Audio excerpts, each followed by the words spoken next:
Good evening, everyone. How are we? Good evening. Good. Fabulous. Welcome to our very first senior reading for the academic year. We're going to have a wonderful time tonight, but I have some housekeeping things. Oh, one. My name is Monica Prince. I teach activism and performance writing in the Writers Institute, and I am the coach for all of our seniors to do this epic reading. So if you are a senior and you're not currently in my class, get ready, it's fun. So yes, it's been wonderful and fabulous, and we're very excited to have you all here. Housekeeping things. Number one, we have to thank the Roy Davidson Gallery for hosting us, so just a real quick round of applause. We also have thank yous to, I can't see the last name page, but you're fabulous. Kyla. There it is, Katila. Got it. Okay, Katila, Paige Katila, who is filming this wonderful event, so we're grateful for that for our records. We're also really thankful for event management, for letting us have this space, and for the fabulous literary arts interns and Tony Zitta, who designed the beautiful bookmarks when you first came in, and I hope you grab one if you haven't grabbed one yet. And a big, big thank you to all of you for being here. So glad you're here. So essentially how this works is one of our wonderful professors will come up here and read an introduction for our readers, and then our readers will show up, and that's the best part. So yeah, I remind you, this is a blatant warning. There is a content warning for this event, which is essentially, you may hear some strong language, you may hear references to upsetting topics, there might be a few moments where you might want to cry, and it's okay, that's safe. This is a safe place, it's totally fine. I just encourage you to participate in the reading. You're allowed to laugh, you're allowed to cry, you're allowed to jiggle your keys when you like something. Slam, what do we do when we like something? Highly acceptable, do it. And last thing, please be mindful of the walls and watch the art, because these are all done by current students, so we don't want to destroy their beautiful, beautiful things. Just be mindful when you're against the walls. Okay, fabulous, good, feeling good. Are we ready?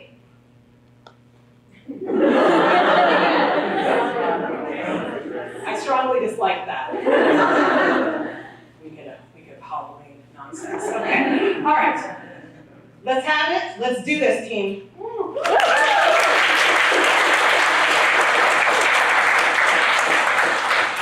Hi there, I'm Carla Kelsey, and I'm so pleased to be introducing some of our readers tonight.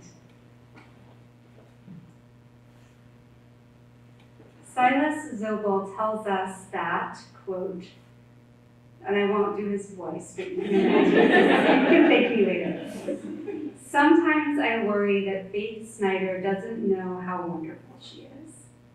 Because we've spent time together on a go trip to France, I know that Fayth stares at the world wide-eyed and full of awe. She's fearlessly artistic. She draws and paints and writes poems and essays and stories with equal fervor. And her writing is crisply drawn and at its best raw with emotional engagement. Silas continues, it's been an honest pleasure to watch Fayth grow into herself over the last years. I can't wait to see what she does next. The creative writing, publishing, and editing double major from York, Pennsylvania, Fayth's accomplishments include winning her intermediate class poetry slam and, yes, the biannual SU Slam Club Poetry Slam. Fayth is clearly a poetry champion and champion of poetry, but also encourages younger writers to not get caught up in the borders formed by genre, to let themselves write what they want, and to understand that genre really doesn't mean much and shouldn't affect how you approach creative projects. There's so much to learn and enjoy from this remarkable writer. Welcome, Fayth Snyder, to the podium.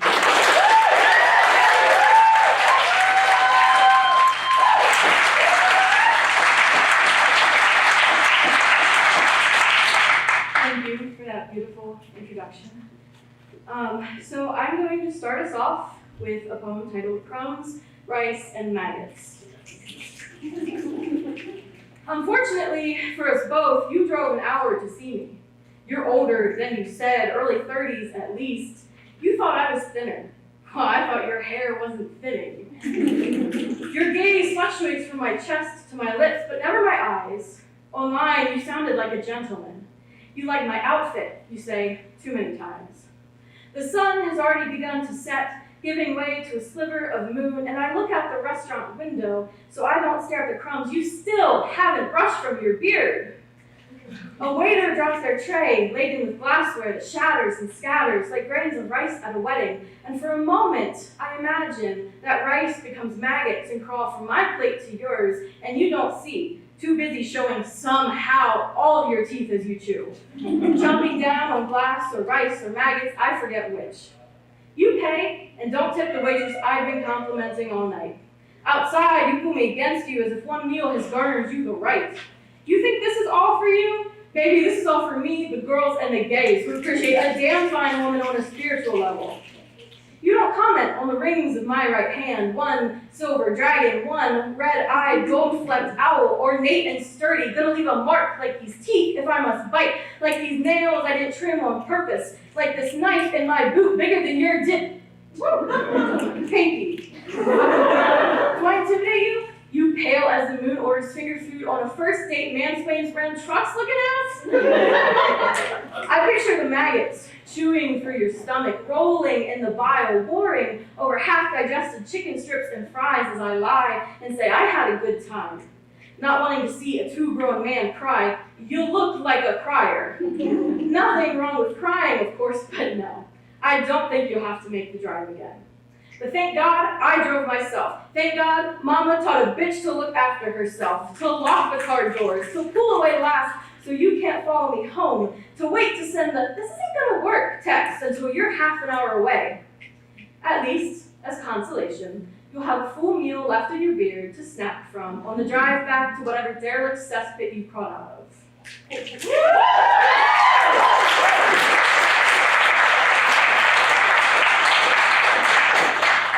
So next we have a poem titled Lemon Juice. My hands are sticky from bitter nectars of unripe fruit, acid under my stained nails. I clip the tips off my fingers, telling myself it's only dead skin, then I wonder why it hurts to touch silk and fur.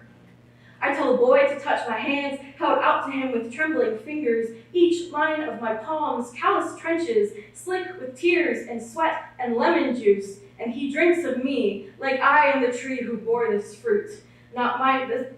Who bore this fruit, this temptation, not my mother with her hands in the dirt, not her mother suffocating seeds in tight fists, praying damnation from lust away. Poppy seeds become grapevines, become lemon trees. Forbidden fruits swelling with generational gaps in autonomy, the sweetest slick coating tangled tongues, painting glyphs on the roof of my mouth, manifesting dormant desires that bleed from the lips of my mothers before me and the daughters after. I let a boy trace the lines of my palms with his tongue to taste the bitterness we bear.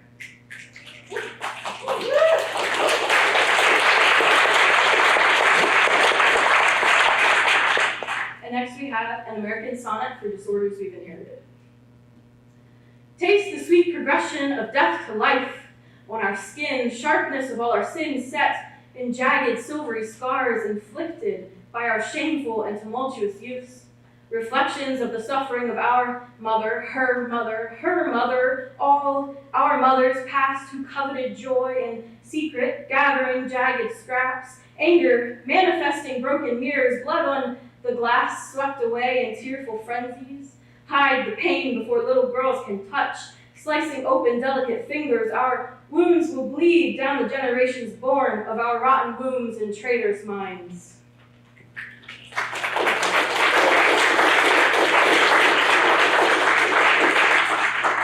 This is cancel your subscription. Are you sure you don't want to pause your account instead? He said, and I quote, "Maybe we should take a break so you can fix yourself." Fix myself. He must have meant heal yourself.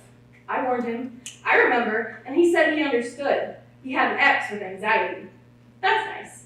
Anxiety and I are in a polyamorous relationship with depression on the weekends, borderline personality disorder on the weekdays, and trust issues 24/7. We hate to see you go. He didn't fight me when I said we should break up. Cancel a subscription. He kept calling me just to talk. Tell us why you're leaving.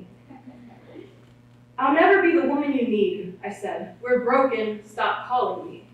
Cancel subscription. He asked if he could still meet my family for the holidays. Subscription service canceled.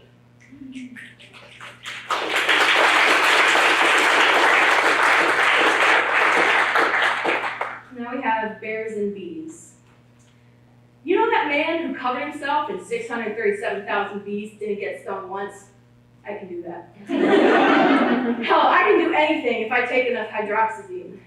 Put me in a room with an emaciated bear, I'll smile. Too many years spent trying to be fair, to look down the maw of a starved animal and see anything but a rightful death. One life for another. In the next life, this bear and I will be brothers. And I won't have to be high to face the bees. This primal side of me, understanding I need pain to survive. Thick skin to face the hive if I'll rather not starve. Cherishing the harvest, I'll bless the bees and their queen while I sit by the river and preen their barbs from my fur, knowing the woman I was before would be proud.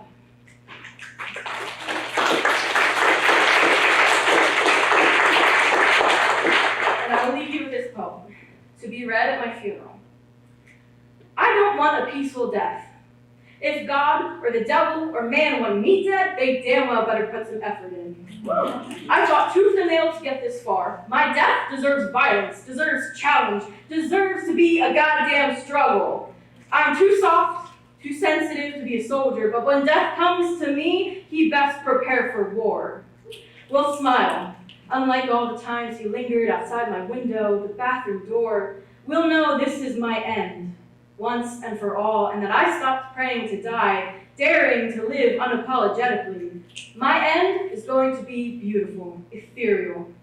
My family will never say I died too young. They'll say I lived, despite.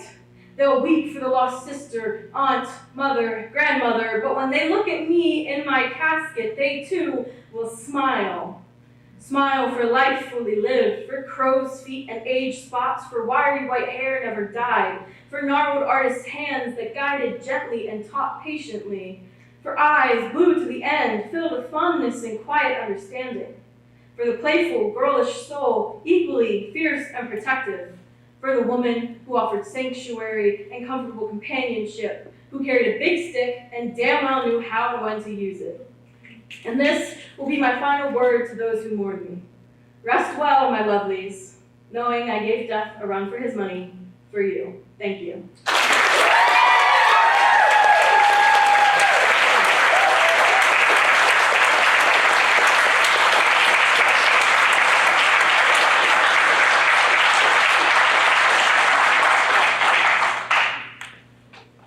Thank you, that was wonderful. My name is Glenn Tiff, and it's my pleasure tonight to introduce Abby Persh, also known as Frances Noel. So Frances Noel, Abby's pen name, is most proud of her poem Rapunzel, which uses the fairy tale as a symbol to comment on how women are often trapped in their own patriarchal stories. She will graduate soon with majors in creative writing and publishing and editing, and a minor in gender studies.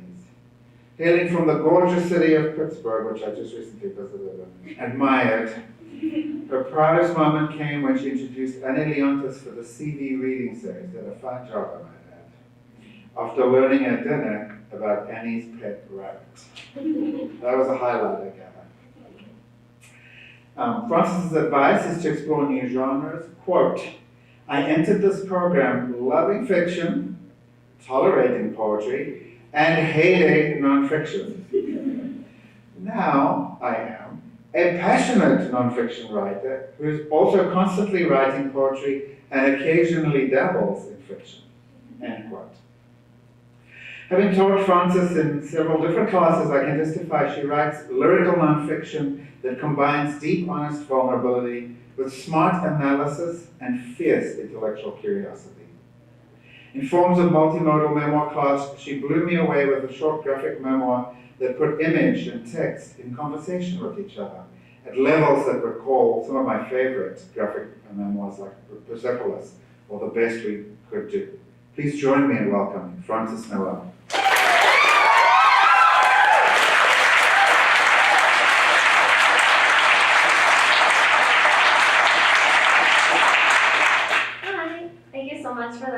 section. So I'm going to be reading some poetry today. This first poem is called Rapunzel, as Solomon was mentioned. The princess is sick of waiting. He's climbing up her hair to the tower, and God, it hurts, it hurts. What does it mean for the fairy tale if she doesn't want it? If she'd rather cut her hair and turn away, do split ends mean happy endings? Can she comb through her future and be satisfied with what she finds? Is she a villain for hoping he falls before he reaches the top? The evil stepmother is looming, but what if the true evil is never getting the choice to stay with her? Somehow it feels like this story took a wrong turn somewhere. Happily ever after is starting to feel a lot like its own locked tower. Fate assigned at birth, princess, damsel, wife, mother. She'd rather surprise them, be something of her own making, the witch in the woods. It's no wonder they compare love to a dream, because it's never real. He's getting closer now. She can feel the weight of expectations. She only ever wanted freedom, but men expect things in return for their chivalry. She sees his hand close around the stone of the wall and snips.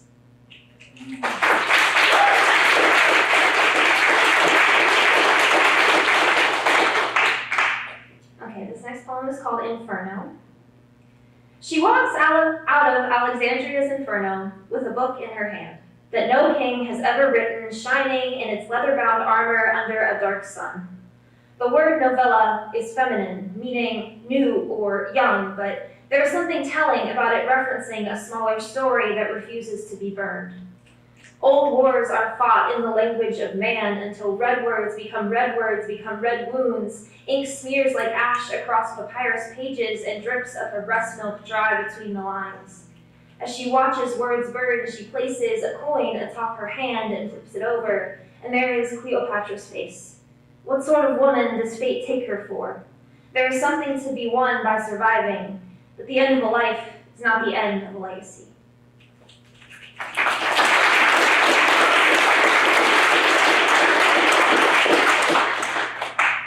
Okay, and the title of this poem is called Feminist Cyborg. 1. I'm asked to prove my humanity, to assert my ownership of a beating heart and thinking mind and blue veins that branch like rivers under my skin as a person whose shards of feeling are pieced together in a kaleidoscope of agony and ecstasy by checking all the boxes that contain traffic lights. So I squint at my computer screen, at the blurry gray and yellow lines that could be a cloud or a road or a traffic light or some other unnamed urban background element pixelated into pieces that AI is not advanced enough to differentiate. What I mean is that we've decided that what makes us human is drawing boundaries. This is where the traffic light becomes sky, hard cut off by a streak of pixels. 2.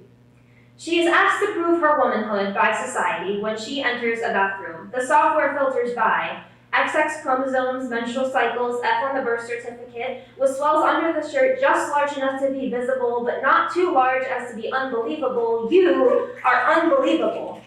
We don't believe you. Real women don't have breasts like that, don't have lips like that, don't have hips like that, shaped like an hourglass counting down the time it takes for us to check the boxes that don't contain women. Do you remember when a bunch of girls online tried to convince their boyfriends that their entire clitoris falls off every period cycle? Or that blood comes out of their nipples? Or that motor oil comes out of their nipples? Or that their breasts come off like the detachable parts of a doll? Or that girls don't poop? Or that their pap smears come out like a streak of pixels? But here's the thing. As a girl in America, I have never actually received education on female sexual health, despite the fact that I am human, with a beating heart and a thinking mind and blue veins that branch like rivers under my skin, despite the fact that I am literally a female, scanning terms that describe things in my body I have never seen. But like my computer, I just pray are functioning in the way that they should, because if they weren't, my doctor might not believe me. I might not believe me. 3. I am not a machine, nor woman. I am something like Donna Haraway's feminist cyborg. I never really understood that essay, although I think the idea of feminist cyborg sounds pretty badass. Metal skin that rattles like Joan of Arc's armor and laser-shot eyes and blood and bone. N's and F's on birth certificates become binaries like ones and zeros. Womanhood 1, you 0. Check all the boxes that contain boxes of girl toys, little pink ducks that sail down blue rivers that run for generations and generations and generations. Like the teenage girls who come into the bathroom with F's on their birth certificate, F's on their report card because she failed coding again, but it was only because her male teacher made her uncomfortable by sliding his hand up her leg because he was looking for the motor oil or the girl poop or the traffic lights or the blue rivers or the ones or the zeros or the streak of pixels. Or the point is this: a woman is not a category, a woman is not a binary, a woman is a human. And I swear to God that my computer is a man, because why can't it find its own damn traffic lights and go?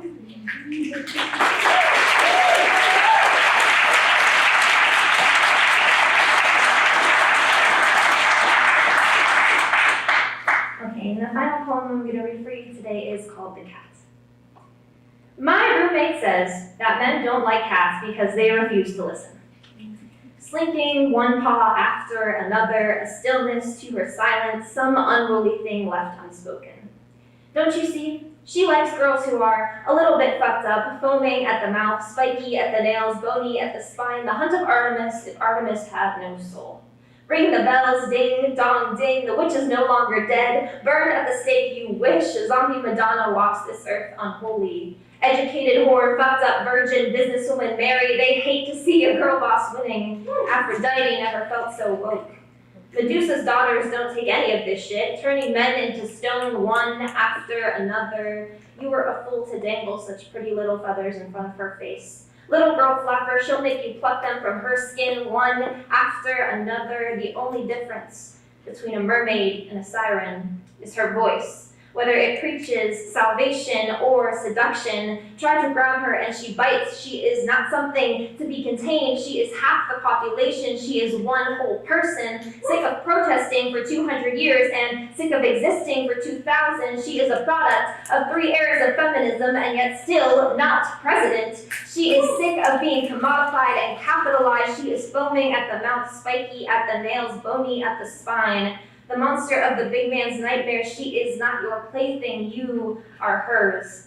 Darling, she will eat you alive. It's not the witch who's dead. Her knife stuck into the guts of history. It twists, bringing down these arrogant golden heroes. Goodbye, Hercules. Goodbye, Arthur. Goodbye, one after another. Thank you.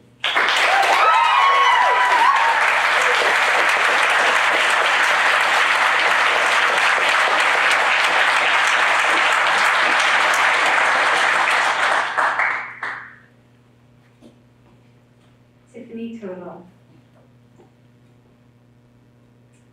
Glenn Tiff has written to me that Tiffani really shone in the queer literature class that I taught. Her intellectual passion during the classroom discussions was electric, and her insights were incisive. She also showed creativity and shrewdness as a grant writing intern in the Writers Institute. So thank you, Glenn, for those words. I'll echo Glenn's words of creativity, electricity, and insightfulness. I've also gotten to work with Tiffani in classes and have always been impressed by these qualities and by her clear love of the creative process. A creative writing major with a minor in psychology, Tiffani is from St. Mary's, Pennsylvania. She's not only excelled in these areas of creative writing and psychology, but has also had her artwork displayed in the library for 3 months.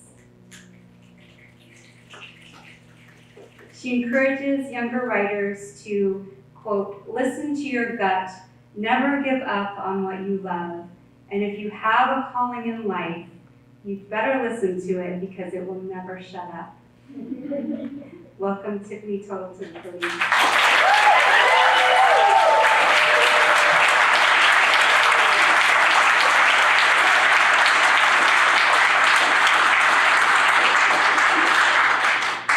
Thank you, Dr. Kelsey.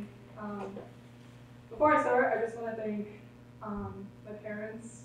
I would not be here without your I would not be here without your love and support and everything I do. Thank you for every sacrifice you've ever made for me. Without my sister, who helps me keep my head on straight, even when hers isn't. And for my friends, I would not be on this earth without you. Oh, the first thing I'm reading is a poem. Before I begin my reading, I would like to preface that before I am a writer, I am a poet. And before I am a poet, I am an artist. I do not say this to diminish myself, my work, my education, my ability. I am just as deserving of a seat at this table as any of you. My words are just as vital to this ecosystem as the people sitting next to me. It's taken me years to acknowledge the chains wrapped around my ankles, even longer to work up the courage to begin the slow act of dismantling them. Forever in search of a combination others seem to already have cracked. So no, I simply make this distinction to remind myself of who I am. These hands were never meant to craft a brilliant manuscript, spending hours hunched over a desk chair, eyes burning against the angry glow of a laptop screen. Instead, they were made to fit loosely around a number 2 pencil, lazily doodling in the margins of a school notebook, because I'd rather spend my time drawing the outfit I'm wearing than listen to one more word of neuroscience. These hands were made to capture the value of light through deep charcoal grays, to smudge and curve and mold. They were made to hold onto something physical, something tangible, not abstract. They were meant for freedom, for revolution, for change. I only know how to show love through art. I let it bleed out in paint splatters, on picket signs, or in portraits of my loved ones. Because sometimes, when the words don't come out quite right, our meaning gets lost in translation. My feet only know one path to take.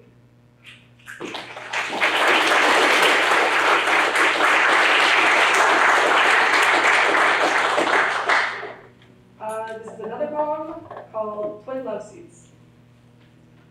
My parents recently bought 2 new easy chairs, a purchase that shouldn't mean as much as it does. Nevertheless, where the old worn-out couch once rested, now sit 2 identical recliners, one for Mom and one for Pops. Mom takes her rightful place on the love seat situated on the left corner of the living room, her body completely enveloped in blankets, and where years ago I'd once curl up into the space between her shoulder and neck, playing possum, now lies my aging cat, whose newfound affection is truly a testament to his age. Mom looks comfortable. She looks young. Pop sits to her right, the newspaper placed on the surface of the cushion, protected against any leftover muck from work, crinkles beneath him as he makes his way through the most recent edition of the Milwaukee Sentinel. He no doubt reads the headlines aloud to my mother, whose disinterest is as apparent as always. But she nods her head along with his rambles and offers a sympathetic smile when prompted. Sorry, Dad. I really thought the Brewers might do it this year. Sometimes I forget that as I age, so too do my parents. It becomes evident in the way that my dad takes a little too long to trudge up the stairs, how my mom turns in for bed much earlier than she used to, or in the effort they both put into trying to stop the noise of a constantly ticking clock. But we can all hear it, no matter how hard we try to ignore it. With each day that passes by, my world changes a little more, and the absence of the couch makes it increasingly difficult to ignore the fact that one day I will have to face this world without them.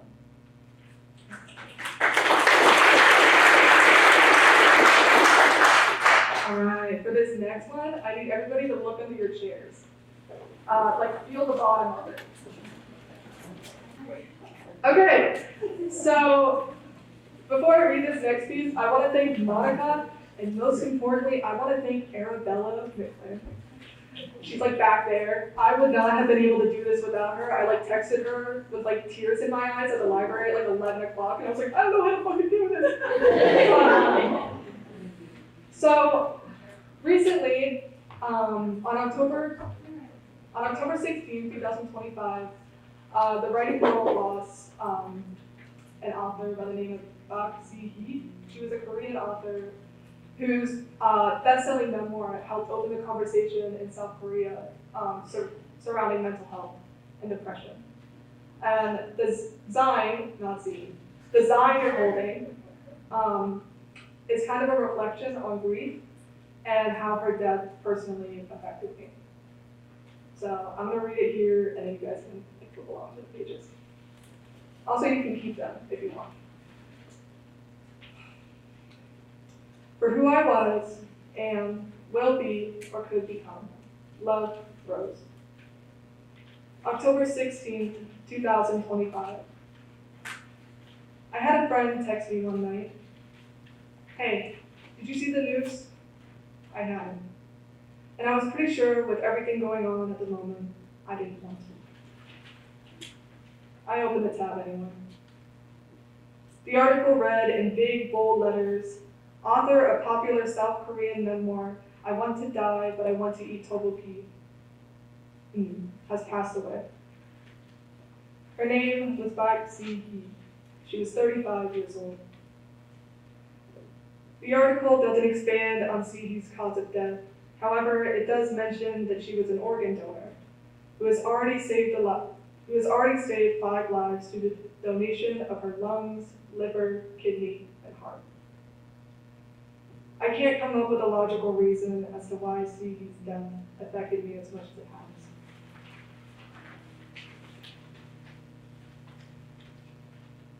I had never read any of her work. Hell, my initial introduction to Snyder had been that first article announcing her death. However, I couldn't shake the idea that our experiences mirrored each other. Both young creatives, desperate for understanding and struggling to find a balance between perseverance and prolonged suffering. Because that hurt, that agony, that is what art is it not?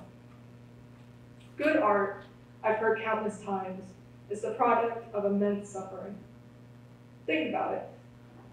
What was the one thing great artists like Van Gogh, Munch, Degas, and Michelangelo all had in common? Go a step further. Ask yourself, would you spare a second glance at a novel that spoke only of the author's happiness? The answer is obvious. No. Perhaps I'm oversimplifying things. Humanity longs for complexity, in the same breath she begs for clarity. Or maybe I'm too much of a cynic, but it's difficult to deny the observation. Sometimes art is only worth the amount of suffering the artist went through to create it. I wonder if Snyder felt that pressure with the success of her first novel.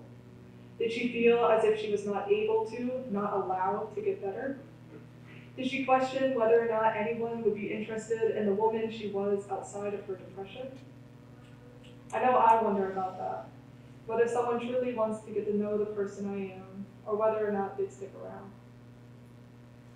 I don't know if Snyder has those same reservations, but I do know that she felt guilt.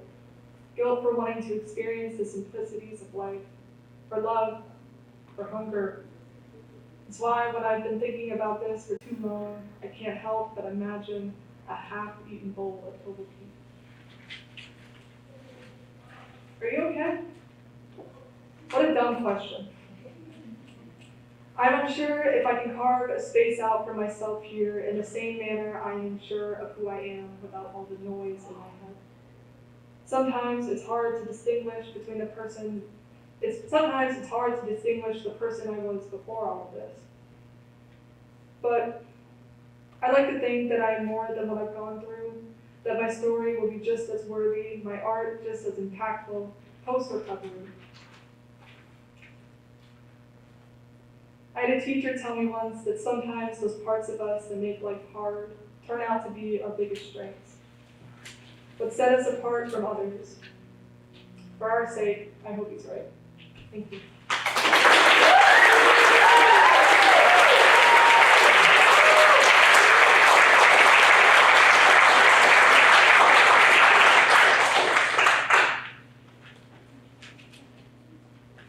Jen Martin. Catherine Dent tells us that Jen Martin's writing will surprise you. When you're expecting funny, she gives you sad. When you're expecting horror, she's providing comedy.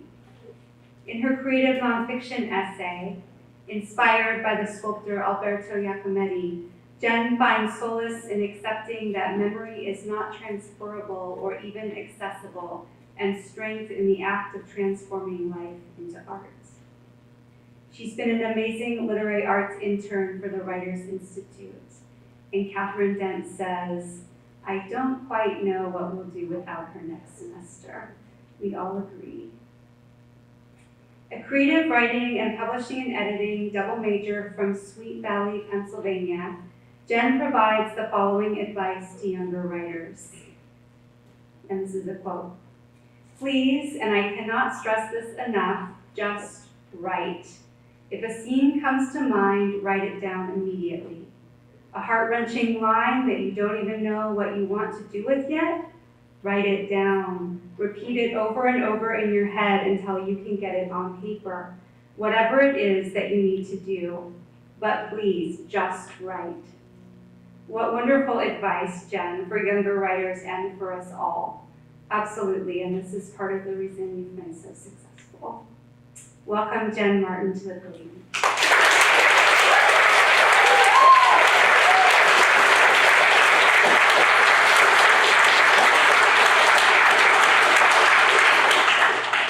Thank you, Dr. Kelsey, for that introduction. I'm going to be reading two pieces to you guys tonight. They're both going to be prose pieces, so a little break from the poetry, I'm sorry. The first piece is going to be the prologue to my novel In Progress. The novel is titled Only the Guilty Run, and here is the prologue. My entire life, I understood that my father was a killer. Every newspaper article, neighbor, and Reddit thread said that Alan Brentwick was a murderer, that the police weren't doing enough to investigate the Goodman case. In the end, it didn't matter. Even if he wasn't the one that killed Charlotte Goodman and caused Stacy Goodman to go missing, he was the one that killed an innocent old woman in a car crash a few months after Stacy's disappearance. He was running from the police when it happened, ran through a red light in an attempt to lose them. A few weeks later, he was imprisoned for vehicular manslaughter, and an innocent woman was dead. With no posted bail, he died in the correctional institution at Camp Hill before he could see a slight chance of parole. The Hickory Valley Police Department said that his death wouldn't stop the investigation. Yet, a few months later, the Goodman case ran cold. Charlotte Goodman was dead, Stacy permanently missing, and the world moved on without knowing whether Alan Brentwick was guilty or innocent, until they found bones in Little Creek.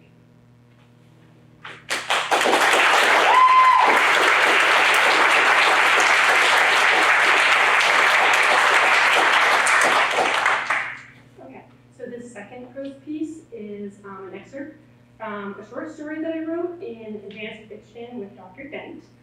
It's an excerpt like right smack dab in the middle of it. So just a little bit that you're going to need to know to understand some details is it's about Maisie, who is a young girl who moved from rural Pennsylvania to suburbia, and she's struggling with the idea of like moving and also what a homeowners association is. Like none of us enjoy that anyways. Her mother has she's going through a geriatric pregnancy, so she's struggling with that, and there's a scratching in the walls that is following her around. So there's a lot that's just kind of driving her crazy.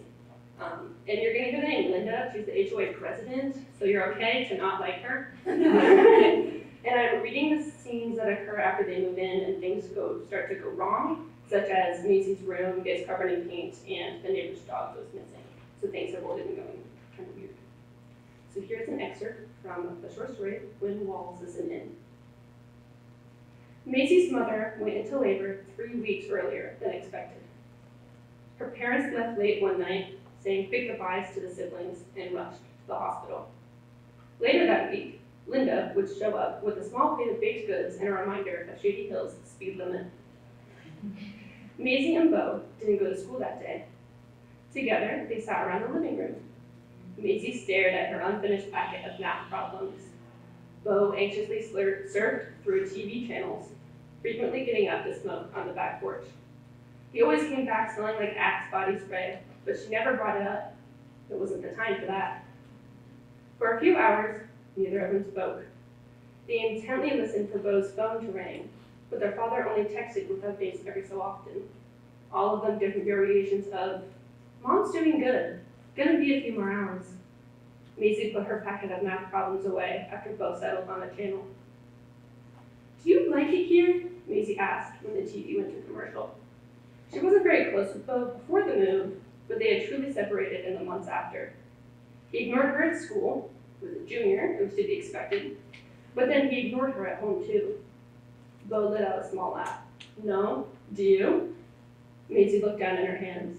"No." A few minutes passed before she spoke again. "There are mice in the walls. I keep forgetting to tell Dad." Bo took a bite of the now cold pizza they had ordered. Maisie had left it untouched. "We had mice in the old house too. Nothing new. They scratch at the walls. It can make it hard to sleep at times. They didn't bother you in Bear Creek. They aren't any different here. Except it is different." "Yeah? How?" Maisie noticed that the scratching moved around one night when she was pacing her room. No matter where she went, the noise followed. Whenever she went to tell her father, he would already be asleep for the night. She bit her lip, knowing that Bo wouldn't believe her. Bo's phone buzzed before Maisie could respond. After a 24-hour labor, their mother had given birth to Jack, their new baby brother. During a brief phone call, their father let the siblings know that their mother was in rough shape, but she was going to be okay. They would be home with Jack in no time. Maisie thought that Bo would leave the living room after their father hung up the phone, but he nestled a little further into the couch cushions and he let her pick the next movie. Maisie didn't know a lot about kids, but she didn't think they were supposed to make that much noise. Her parents had brought Jack home 2 weeks ago, and all he ever did was cry. Maisie began to look forward to school as a reprieve from the noise, and Bo would even take her on slow drives to simply get out of the house. The father started coming home from work early to take the load off their mother. Maisie had never seen her so exhausted. There were times she would go to ask her mother a question, how to turn on the oven, or what the number for the Chinese place was, and she would have to figure it out herself. Her mother was usually collapsed on her bed or a couch. The mice grew restless as well. Maisie had told her father about the scratching, and he promised to set traps out as soon as possible. They didn't help. One night, Maisie woke up to the feeling of something skittering across her legs. She clutched her legs to her chest, looking for the mouse that dared to venture past the walls. The house was quiet. Jack must have finally worn himself out. After a few minutes, Maisie laid back down. She must have imagined the feeling. The lack of sleep was playing with her head. As she went to put her headphones back over her ears, a tapping noise sounded next to her. Tiny nails against metal. Scrambling out of her bed, she saw a rough shape in the dark of her room. She slapped a hand over her mouth, not wanting to wake up Jack. The form stared at her for a moment, and then raced across the room. Maisie bolted for her bedroom door, slamming it shut behind her. In a matter of seconds, she was downstairs, curled up between her parents. Jack's muffled cry sounded from upstairs. "Maisie?" Her father looked at her guardedly. "What's wrong? Is Jack okay?" Her mother stirred under the blankets, groaning as she started to stand. "There was a mouse," Maisie said, "in my room." Her voice was small. Heat rushed to her face in the darkness. Felt silly now, to be afraid of a mouse looking for food in the night. Both her parents started to slowly move, checking on Jack together, leaving Maisie alone in their bed. Thank you.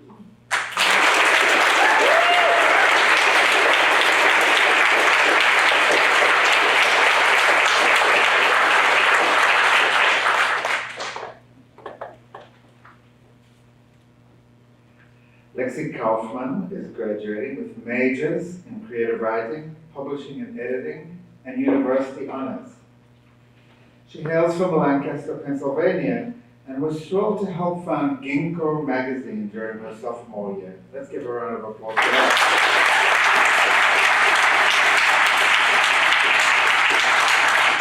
As I imagine most of you know, by now Ginkgo is an admired journal on campus, heading into its third print edition this spring. Lexie's sound advice to young writers is, write what you want to write. Don't try and conform to what you think your teacher, your parents, your friends, or even the market wants. End quote. Catherine then says, whatever Lexie Kauffman sets her mind to, she accomplishes. In fiction, this might be writing another story about her former partner's brain injury, a Valentine's Day themed story, or a romance novel set in Hollywood. Lexie amazes me with her ability to handle whatever comes her way. On our road trip to southern France, she was a resilient and inclusive friend and an amazing event planner. Lexie is a force of nature. I agree. In nonfiction too, I experienced Lexie Kauffman as a force of talent, intelligence, and imagination. Please welcome Lexie Kauffman.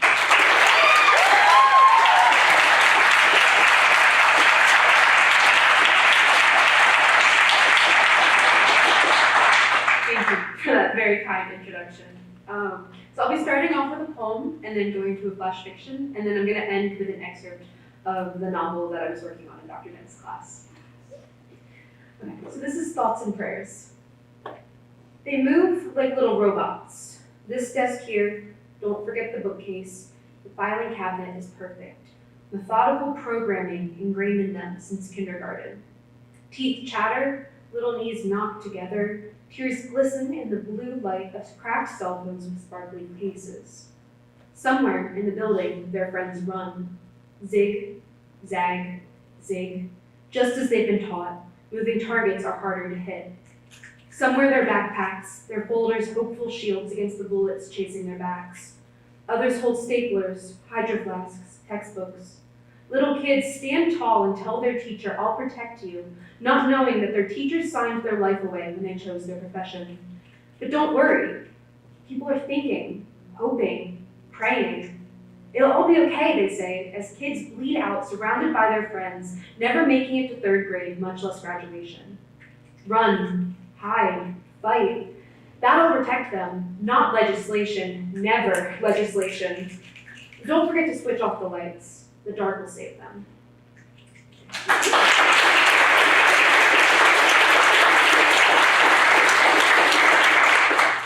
Okay, this next piece is called The Bench. Moss grows over your feet, vines snaking up your leg as you stand firm on the dirt path where you've sat for decades, unmoving. You live your life in cycles of light and dark, cold and warm. You watch, listen, be. You learn secrets, see changes, and stay as still as the iron of your bones. While the light begins its return to the sky, the air is crisp, and the runner always stops by to say hello. She plops herself in your lap and reties her shoelaces. Sometimes she'll take a phone call and you get to hear about her day. Then she asks you what she wants for breakfast. Each day you vote for a bagel, but she always seems to think coffee is enough. The bird's talons scratch your metal back, but you can't bring yourself to care. You savor the touch and smile when she lets out a warble. She lives just a few trees away, and you love to watch her teach the chicks how to fly. Soon, 3 little birds sit beside their mother on you, singing at those that pass by. You watch them grow, and you watch them go, leaving little feathers in their wake, a souvenir to remember them by. The light is still rising, and the heat is still arriving, when the old lady that smells like roses makes herself cozy in your embrace, taking the time to work on her knitting. She's always making baby blankets to donate to local hospitals, but her current project is extra special. Her first grandbaby is due in a few months, so the countdown is on to perfect a blanket fit for royalty. The dog's cold, wet nose always greets you before his human can. He sniffs your legs, your arms, you. The human always chuckles and tries to pull him along. The dog seems to sense that you're yearning for companionship. He settles himself next to you, forcing his human to take a break. The man laughs and you are filled with warmth as the leaves encircle you all. It's dark and it's cold. You rarely see your friends when the white blanket covers the earth. But this is when you make new friends. Stragglers that bite the cold lie in your grasp and you wish that you could provide warmth. Alas, you surround their cold bodies with your frozen extremities and hope it's enough to make sure they see the light again. Most times, they wake with the light, and you don't see them for a while. Others never open their eyes despite the pleading. You sit there and watch generations grow and leave. You bear the time and the seasons as you watch your friends move on. The knitting woman disappeared years ago. The runner's daughter now runs by. The man with the dog was alone for the first time yesterday. The time slips by, ticking by with each sunrise and sunset. You stay firm and ready to say hello until you are all but a pile of scraps.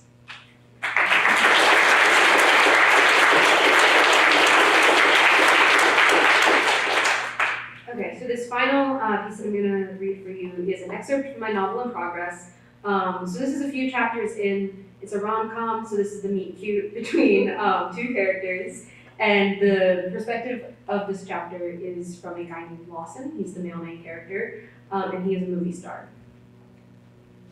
I had just gotten settled in my car when my phone lit up with Colin's contact picture. Hey, I say, turning my key in my ignition. I'm just about to leave. Today's the first official meeting for The Promise of Us, and I'm finally going to get to meet my co-star and the author of the book. After 4 weeks of logistics and preparation, I'm practically vibrating with anticipation. I need you to bring me 5 guys. Colin's voice echoes through the interior of my car. What? I say.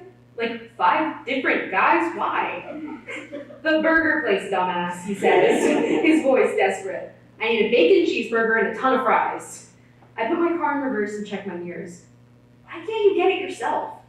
Colin groans. Jessie's on this health kick while she's breastfeeding and she's banned all greasy food. I laugh as I back out of my driveway. Just don't tell her. He sighs. You don't understand. She'll sniff it out the second she sits in my car. I need you to bring it to me so I can eat it in the supply closet. I turn right towards the 5 guys instead of left towards Colin's office building. A supply closet? Are you going to help me or not? He demands. I don't know, I say as I merge into traffic. That's a pretty big detour for me. Like 4 whole minutes more. I swear to God, I will revoke Uncle Lawson privileges, bring me to Greece, or Sierra will forget your face, he says. I'll text you which closet to find me in. Closet, I say. The line goes dead and I laugh the whole way to 5 guys on Wilshire Boulevard. I wrap 2 knuckles on the white door with the wet floor side decal stuck to it. Colin! Something falls over behind the door and I can hear rustling. I knock again. Colin, I have your food. I hold up the brown bag with grease stains as if he could see it. The door opens and owlish blue eyes blink at me, squinting from the onslaught of LED hallway lights. Hi, she says, pushing her blonde hair behind her ear, revealing the flush that travels up her neck. I raise an eyebrow. Is Colin here? She shakes her head, and I wonder where I've seen her before. No. I sigh and open my phone to check Colin's text again. Dude, bring it to the 3rd floor supply closet next to the men's bathrooms. Is this the 3rd floor supply closet? I ask. I think this is the 2nd floor, she says. The corners of her mouth split, and a giggle escapes. Dang it, I say. Sorry to disturb your... I pause and cock my head. Closet time? She laughs, short and soft. I was just freaking out. You know, first day jitters and all. I nod and take her in again. I've definitely seen her before. You're Allison Waltz, I say. Her eyes widen. Yes. I smile. I'm Lawson Briggs. I stick out my free hand. She grasps my hand and I marvel at how small hers feels. I know, she says. Producer privileges and all that. Her hands fidget with the hemline of her shirt, and I want to grab them and soothe the angry red marks she's rubbed raw on her fingers. I better go and find Colin before our meeting, I say, shaking the bag of food that's probably cold by now. Why is the star of our movie playing DoorDash exactly? Allison says, eyes flickering with an emotion I can't name. I sigh dramatically. Brother-in-law duties. My sister's on a health kick, so he has to secretly eat his grease. She laughs. Well, you better make sure you find Colin in time. In a supply closet. Which is weird, by the way. Isn't his office private enough? I shrug. Apparently motherhood has turned Jessie into a bloodhound. He's convinced that she'll sniff out the grease, even if it's been weeks.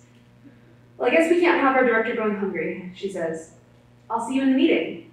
She nods. Yes, the meeting, where I will see you. She points her hand at me as if she was going to do finger guns, but then chickened out. Do you want me to... I gesture towards the open door.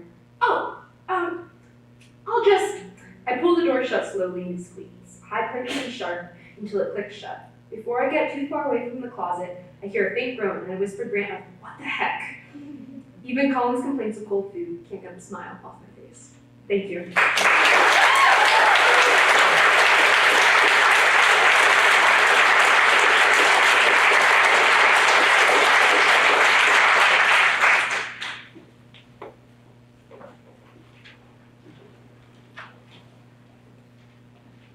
What a great phrase, closet time. So I recall the first time I read Ginger DeLussey's autobiographical prose. 2 pages into, and I'm not kidding her, a description of her childhood driveway, I was laughing out loud. At the same time, I was captivated by her heartbreaking honesty. Since then, Ginger has only grown as a writer and person. Ginger is graduating with a Bachelor of Arts in Advertising, Public Relations, and Creative Writing. She is most proud of her radio career, specifically a time when she got a call from someone telling her she was their favorite DJ and they loved her music. This makes me feel like I should have listened to way more WQSU in the last 3 years. This is a 5. Ginger says she is proudest of her piece, The Polish Patriarchy Predicament. Almost a tongue twister. If what she reads tonight is anything like that, please get ready to giggle and cry, perhaps at the same time. Ginger is also a natural leader, as evidenced by her ability on our most recent field trip for the Summer Writers Workshop, a program that we have here for high schoolers, to single-handedly drag large groups of hungry teenagers out of a candy store. Watching Ginger this summer, I thought, that person is destined for greatness. And talking of candy, let's just say you're in for a treat. Please welcome Ginger.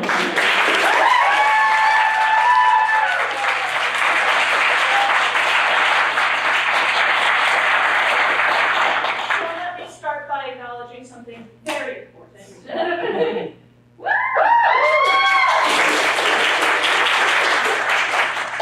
It's my 22nd birthday today.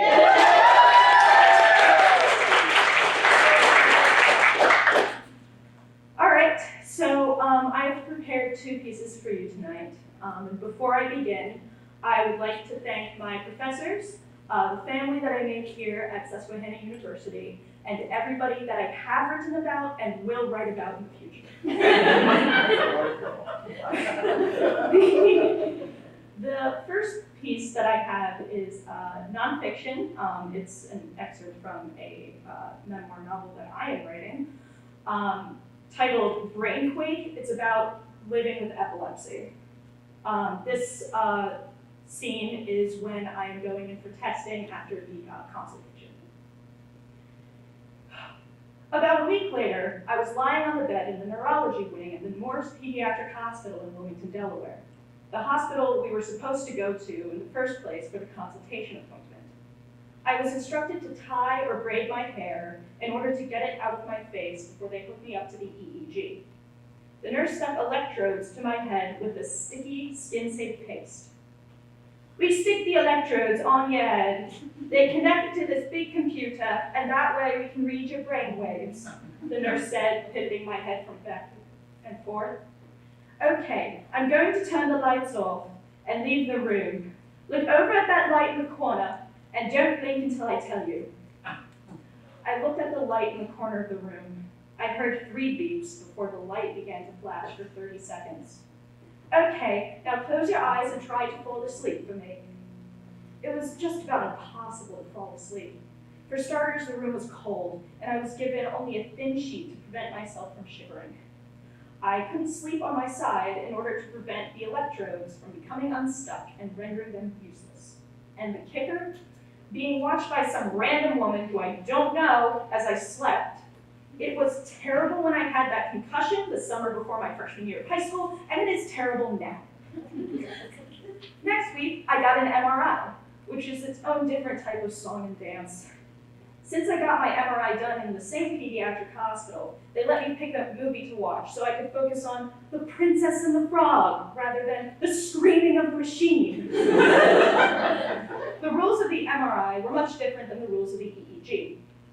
An MRI runs on magnets, and I was forced to watch a video of a doctor throwing a metal chair and other various objects into the MRI and watching them swing back and forth in the machine.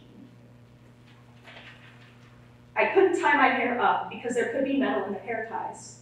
No earrings or jewelry. However, braces were okay, which is a good thing, since getting braces off just to have them put on again for an MRI will get expensive. Apparently, metal can be woven into the seams of underwear, so I wasn't allowed to wear that, and no bras, even ones that didn't have wires. I had to lie down on this tray, wearing nothing but a cloth gown, and watch this Disney movie, which barely muted the screams of the MRI. After about an hour, I was told I was finished and could get dressed. Mom decided to take me to get blood work done on the same day as the MRI. I was instructed not to eat anything for 12 hours before the appointment. On the day I went to get my blood work done, it seemed that every other parent decided to get their kids' blood work done as well, because the room was packed. All the doctors seemed to be apathetic the entire time. Since the place I was getting my blood work done was in the St. Pediatric Hospital, there were little kids running around, Disney Junior playing on the TVs in the waiting room, and every 5 minutes, I heard a blood-curdling scream followed by crying. After about 3 hours in that waiting room, I finally was allowed to go to the back of the room to get my blood taken. Hello, my name is Pizza, rhymes with pizza. You can sit in that chair right there. Nurse Pizza said. I sat down on a chair with 2 large armrests. Which arm would you like your blood taken out of? The left one, I said. Okay, and what's your favorite color? Purple.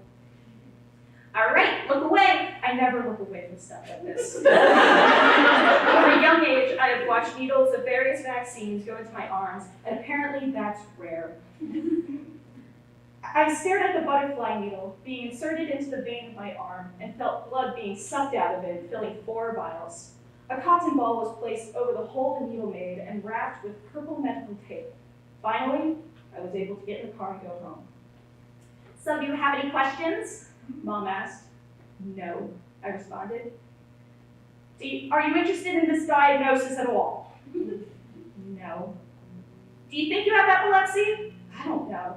Can you at least have some emotion in this? This is a pretty big diagnosis. It's not a diagnosis. I don't have epilepsy. The seizure was probably nothing. I shouldn't have told you. Hey, it's important that you told me stuff like this. Whatever.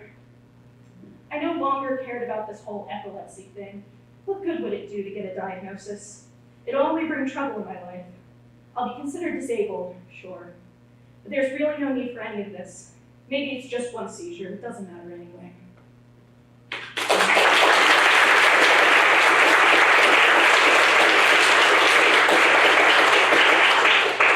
And for the final piece of the evening, I know Monica gave a blanket trigger warning, but I think it's important for me to give one too. Trigger warning to those with a shellfish allergy, because this next poem is titled Shrimp. What is this? It tastes so nice.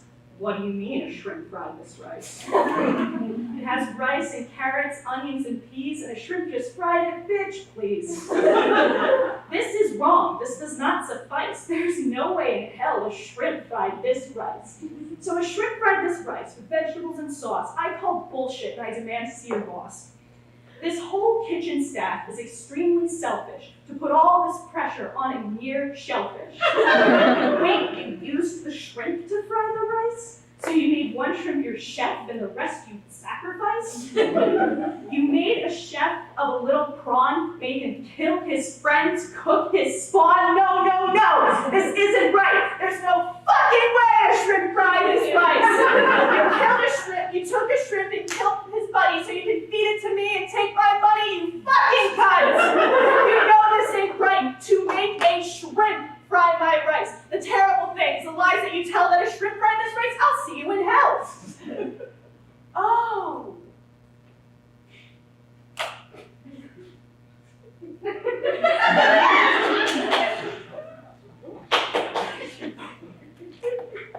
The silly speaker was tricked. She fell for my disguise, for I, the shrimp, did fry her rice.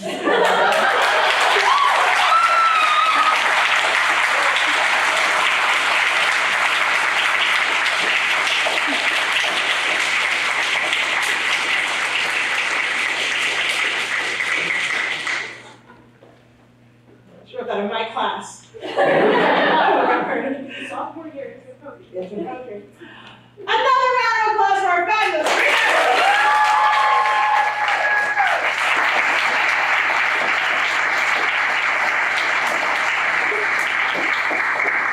Thank you all for joining us. Our next senior reading is November 11th, and the final one is December 2nd.